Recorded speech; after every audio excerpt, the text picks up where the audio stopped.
بسم اللہ الرحمن الرحیم ان الحمد للہ وان العظمۃ للہ والصلاة والسلام علی من لا نبی بعد۔ عقیدہ ختم نبوت کے بارے میں حدیث نمبر 206 بیان کی جا رہی ہے۔ اس حدیث مبارکہ میں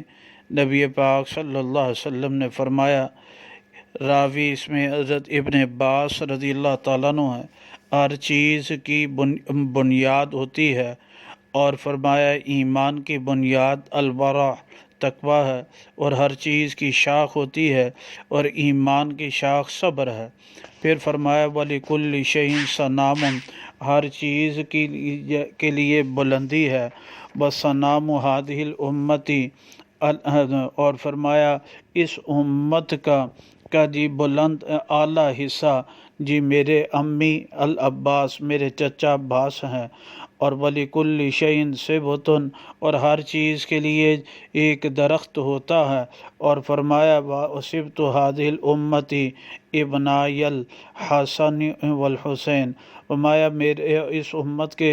زیادہ شاخ والے جو ہے میرے بیٹے حسن اور حسین ہیں۔ آپ علیہ الصلاۃ والسلام نے اس حدیث مبارکہ میں حضرت عباس رضی اللہ تعالیٰ عنہ کے بارے میں فرمایا کہ یہ اس امت کے اعلیٰ حصہ ہیں، اعلیٰ چوٹی والی شخصیت ہیں۔